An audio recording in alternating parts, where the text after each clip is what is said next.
누가 전한 거룩한 복음입니다. 그때 예수님께서 제자들에게 말씀하셨다. 너희는 사람들에게 보이려고 그들 앞에서 의로운 일을 하지 않도록 조심하여라. 그러지 않으면 하늘에 계신 너희 아버지에게서 상을 받지 못한다. 그러므로 네가 자선을 베풀 때에는 위선자들이 사람들에게 칭찬을 받으려고 회당과 거리에서 하듯이 스스로 나팔을 불지 마라. 내가 진실로 너희에게 말한다. 그들은 자기들이 받을 상을 이미 받았다. 네가 자선을 베풀 때에는 오른손이 하는 일을 왼손이 모르게 하여라. 그렇게 하여 네 자선을 숨겨두어라. 그러면 숨은 일도 보시는 네 아버지께서 너에게 갚아주실 것이다. 너희는 기도할 때에 위선자들처럼 해서는 안 된다. 그들은 사람들에게 드러내 보이려고 회당과 한길 모퉁이에 서서 기도하기를 좋아한다. 내가 진실로 너희에게 말한다. 그들은 자기들이 받을 상을 이미 받았다. 너는 기도할 때 골방에 들어가 문을 닫은 다음 숨어 계신 네 아버지께 기도하여라. 그러면 숨은 일도 보시는 네 아버지께서 너에게 갚아주실 것이다. 너희는 단식할 때 위선자들처럼 침통한 표정을 짓지 마라. 그들은 단식한다는 것을 사람들에게 드러내 보이려고 얼굴을 찌푸린다. 내가 진실로 너희에게 말한다. 그들은 자기들이 받을 상을 이미 받았다. 너는 단식할 때 머리에 기름을 바르고 얼굴을 씻어라. 그리하여 네가 단식한다는 것을 사람들에게 드러내 보이지 말고 숨어 계신 네 아버지께 보여라. 그러면 숨은 일도 보시는 네 아버지께서 너에게 갚아 주실 것이다.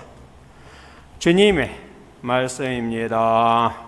그리스도님 참여합니다. 참여했으님. 네, 오늘 아까도 말씀드린 대로 제 수요일입니다. 그래서 부활을 준비하는 때죠. 부활. 네. 그래서 그리스도교 공동체는 부활을 중심 진리로 믿고 고백했습니다. 이게 진짜라. 여기가 바로 핵심이라고. 그래서 우리가 성전으로 전해지는 것에서도 역시 우리에게 알려줬고 전해줬고 신약 성경의 기록으로 확립됐습니다. 그리고 십자가와 함께 파스카 신비의 핵심 부분으로 가르쳐온 신앙 진리가 되는 겁니다. 그러니까 부활이 없이는 부활이 없다면은 뭐 순환이나 이런 것도 다 의미가 없는 거죠. 뒤에 또 얘기할 겁니다. 그래서 죽은 이들의 부활이 없다면 그리스도께서 되살아나지 않으셨을 것이고 그리스도께서 되살아나지 않으셨다면 우리의 복음 선포도 여러분의 믿음도 여러분이 오늘 이 추날 여기 와 있는 것도 아무런 의미도 없고 여기 올 이유도 없었고요. 교회가 생겨날 이유도 없었고 그렇습니다. 바울 사도가 고린토인들에게 보낸 편지에서 부활을 설명하면서 그렇게 본인은 예수께서 돌아가셨지만은 부활하셔서 우리에게 영원한 생명이 전달했다고 나는 가는 곳마다 부활을 선포하고 가르쳤는데 어떻게 믿는 사람들 가운데서 그리스도의 부활이 없다고 얘기하느냐? 그러면서 이제 이 이야기를 하고 전해주고 있는 겁니다. 5세기 레오 대교황님, 순환 없이는 부활도 없고 순환과 부활은 하나의 파스카 신비에 결합되어 있다고. 돌아가셨으니까 부활하신 거예요? 돌아가시지 않으셨다면 부활할 일도 없는 것이죠. 죽지 않은데 무슨 부활이에요? 그렇죠? 그래서 주님 순환에 동참하지 않는 사람 부활에 동참할 수 없다고. 그러니까 과실만 따먹을 수 없어요. 같이 참여해야죠. 같이 일을 거두어야지 어떤 결실을 거둘 수 있는 것이지 순환에는 참여 안 하고 부활의 영광만 누리려고 한다면은 그건 좀 나쁘죠. 남의 밥상에 숟가락만 얹으려고 그러면 되겠어요? 같이 밥상을 차려야죠. 맞죠?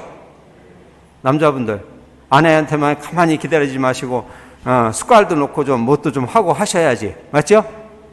그래도 숟갈밖에 안 얹은 건가? 근데 하여튼 같이 노력을 해야 돼요. 같이. 그래야 어떤 것이 좋은 것들이 이렇게 이루어지고 만들어지고 하는 겁니다. 우리 전례력 보면은 대림일주로 한 해는 시작이 됩니다. 그래서 성탄, 주님 탄생을 준비하는 대림시기, 성탄시기 있고 우리 어제까지 연중시기를 보냈어요. 요 색은 무슨 색일까요?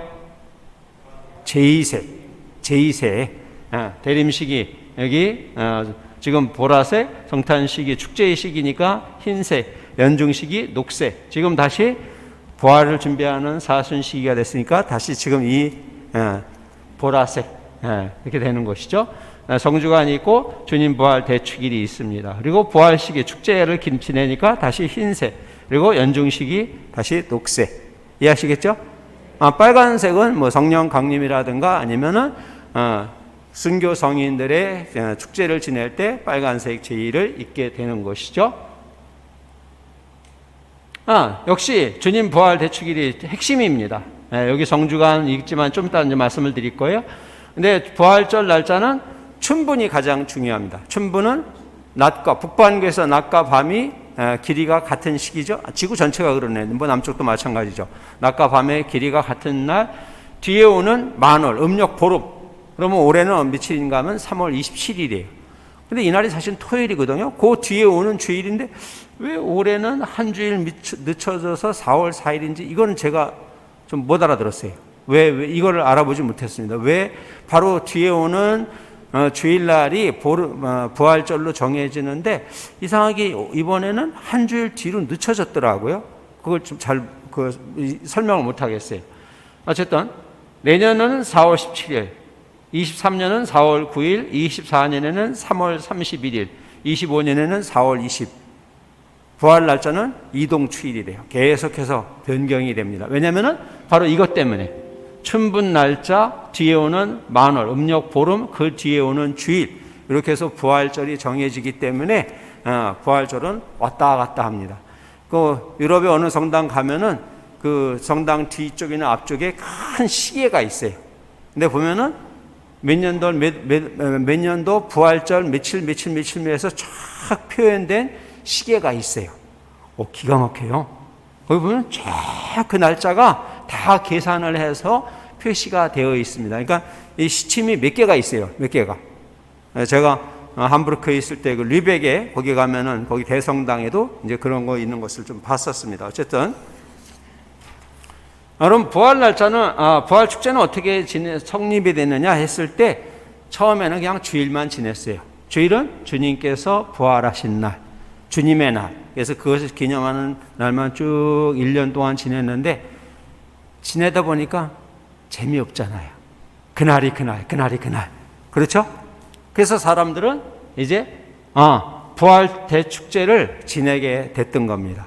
부활 대축제를 지내게 되고 그 뒤에 축제가 50일 동안 3세기에 벌써 50일 동안의 부활 축제를 지내고 그 마지막 날 오순절 성령 강림 대축제를 이렇게 지내게 됐어요. 하다 보니까 조금 준비하는 시간이 필요치 않나?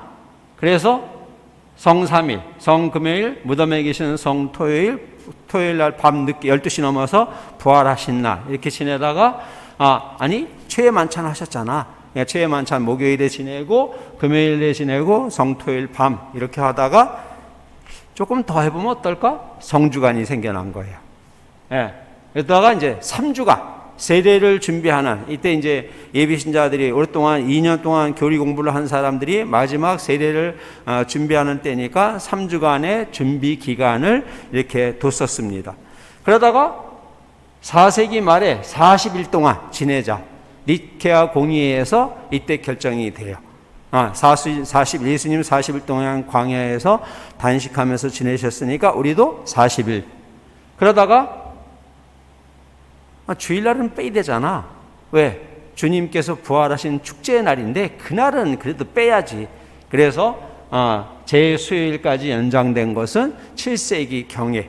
그래서 주일 빼고 6일, 주일 빼고 6일 쭉 이렇게 하다 보니까 7일 곱하기 6주간 하면 6, 7이 42에서 6주가 들어가 있으니까 42 마이너스 6. 그러면 며칠이요?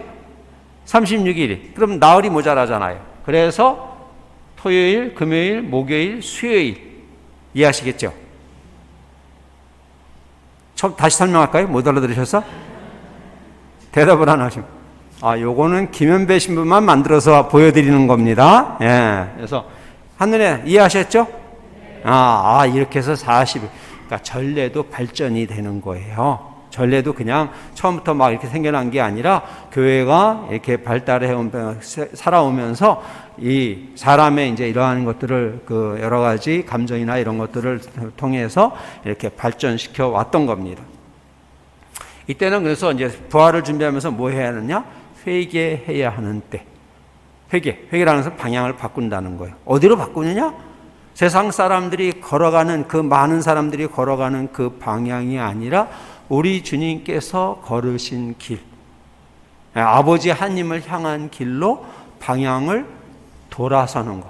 이게 회개, 메타노이아입니다. 그래서 첫 번째 회개는 세례 때 우리 죽고 하나님의 아들 딸로 태어났잖아요. 그래서 세례는 근본적인 회개가 이루어지는 으뜸자리, 죽고 새로 태어난 거예요. 그러니까 우리는 더 이상 부모님이 낳아주신 내가 아니라 물에서 죽고 하나님의 아들 딸로 태어나서 살아가는 우리들이죠. 두 번째 회개는 뭐냐? 교회는 고백을 했어요. 2차 바티칸 공의회 교회 헌장에서 우리 거룩함을 지향하지만 교회는 죄인들을 품에 안고 있다. 그렇죠? 우리 다 죄인들이잖아요. 인정 못해요? 우리 죄인들이에요. 그래서 우리는 하나님의 아들, 딸로서 거룩함을 지향하고 있지만 죄인들을 품고 있기 때문에 부단히 끊임없이 참회와 쇄신을 추구하는 거 우리 교회의 본연의 일이다 하고 교회는 고백했던 겁니다. 그래서 우리 미사 때마다 참회 예절에서 끊임없이 제 탓이요, 제 탓이요, 저의 큰 탓이옵니다 하고 고백을 하는 것이죠. 그래서 내적 참회와 내적 회개는 내적 참회, 삶 전체의 근본적 방향 전환이죠. 아까 얘기했죠. 사람들이 걸어가는 그 길이 아니라 우리 주님께서 걸어가신 그 길로 돌아서는 것. 그리고 내적 회개, 하나님 자비에 대한 희망, 하나님 은총의 도움을 믿고 생활을 바꾸겠다는 의향과 결심. 그러니까 하나님을 믿고 그분이 정말 힘들어도 그분이 걸으신 그 길을 쫓아가려고 하는 내적 회개가 필요하다고 이렇게 얘기를 하고 있는 겁니다. 그래서 오늘 세 개의 그 복음에서도 세 가지 회개의 모습을 보여주고 있죠. 기도는 하나님께 대한 회개, 하나님께 청하는 것이죠. 하나님께 바라고, 하나님을 믿고, 그래서 하나님께 바라는 거, 세상 어디에 의탁하거나 뭐 줄을 대거나 그거 다 썩은 동아줄이요. 다 끊어져요. 다 끊어져. 하지만 우리 하나님께서 우리에게 내려주시는 줄만큼은 그것은 확실한 거죠. 그러니까 하나님께 돌아서야죠. 그 다음에 단식. 내가 굶죠. 오늘 굶는 거죠? 60세 넘은 분들 빼고, 저도 60이 넘어서 이제 저는 면제가 됐어요. 근데 왜 단식을 하느냐? 이거는 내가 한 끼 굶은 것을 내 이웃과 나누기 위해서. 그래서 이웃의 단식은 자신에 대한 회개가 되는 거예요. 내가 굶으니까.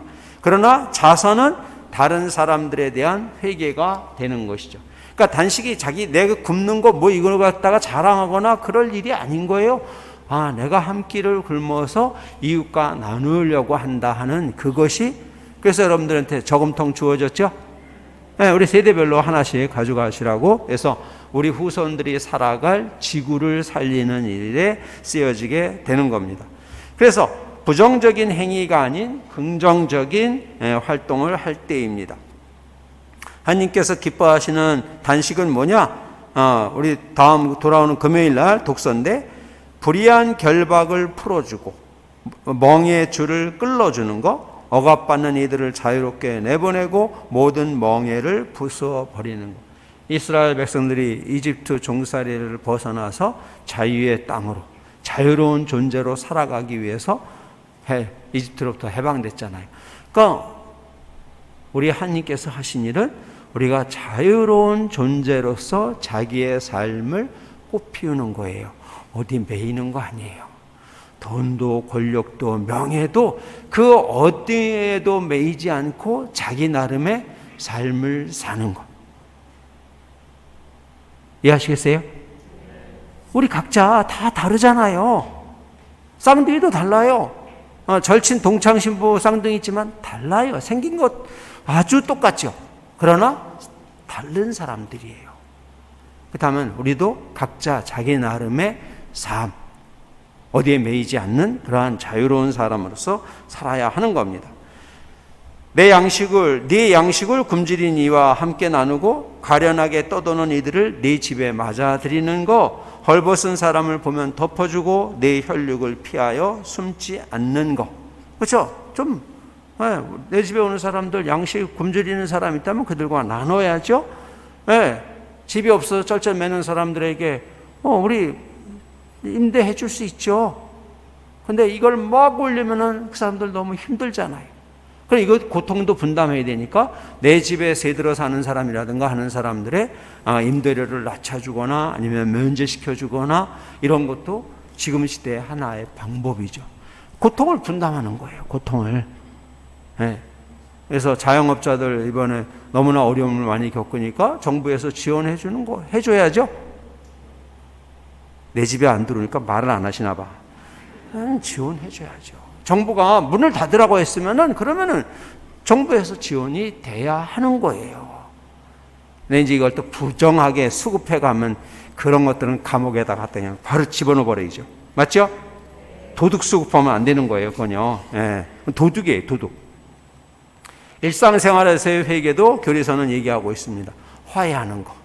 그리고 가난한 사람들에 대해서 관심을 갖고 정의 실천과 타인의 권리를 옹호해 주는 거, 형제들에게 잘못을 고백하고 형제적인 충고를 해 주는 거, 생활에 대한 반성, 양심 성찰, 영적 지도, 고통을 받아들이고 정의를 위해 박해를 견디, 또 날마다 제 십자가를 지고 예수님을 따르는 것이 가장 확실한 회개의 길이 되겠습니다. 그래서 우리 여기 안에 십자가의 길이 없죠? 14처가 없어요. 코로나 시대에 밖에서 개별적으로 좀 해주시기를. 그래서 웬만하면 다 밖에서 좀 해주시고 여기서 해야 할 분들을 위해서 조금 14처를 간단하게 좀 만들어서 붙이는 걸로 좀 할게요. 그래서 웬만하면 다 밖에서 그냥 개별적으로 해주시기 바랍니다. 거기 좀 꺼진 데가 있어요. 이게 조금 땅이 가라앉아서 좀 날씨 따뜻해지면 그것은 수리를 전반적으로 하겠습니다. 우리 교리서에서 7가지 물적 자선행위와 영적 자선행위를 이야기해 주고 있는데 우리 최애 만찬 때 예수님 하신 거죠. 배고픈 이에게 먹을 것을, 목마른 이에게 마실 것, 헐벗은 이에게 입을 것, 나그네에게 잠자리를 제공하고 병자들을 방문하고 갇힌 이들을 방문하고 또 죽은 이들을 묻어주는 것. 바로 저 최후의 심판, mem능의 최후의 심판과 같은 그림이죠. 그리고 7가지 영적 자선행위, 의심하는 이들에게 상담해 주는 거. 좀 궁금해하고 잘 모르고 헤매는 사람이 있으면은 좀 이렇게 잘 이야기를 들어주는 거, 모르는 이들을 교육하는 거, 죄인들을 훈계하는 거, 상심한 이들을 위로해 주는 거. 우리가 따뜻이 잘 이렇게 전화를 받아줬던 것이 어떤 사람에게 큰 도움이 될 수 있지요. 저도 한 사람 구한 적이 있어요. 고해실에서 어떤 사람이 저한테 약간 좀 이상하게 얘기했어요. 그래서 한참을 타일렀는데 제가 본당 떠날 때 저 그때 극단적 선택하려고 했었는데 신부님의 고해성사 때 마음을 바꿨다고 그걸 이렇게 이야기해 주더라고요. 그러니까 내가 잘 이야기 들어주는 게 한 사람을 살릴 수도 있는 거예요. 그리고 당한 상처를 용서하고 성가신 사람을 참아주고, 이거 참 어려운 거죠. 성가신 사람을 그래도 참아주는 거, 산이들과 죽은 이들을 위해 하나님께 기도하는 거, 이 모든 것들 바로 영적인 자선행위라고 이렇게 교리서에서 이야기하고 있고, 교황님도 이거를 자꾸 많이 얘기를 당연히 해야 할 일들이 중에 하나입니다. 어제 김사한 추기경님 선종 12주년 됐죠?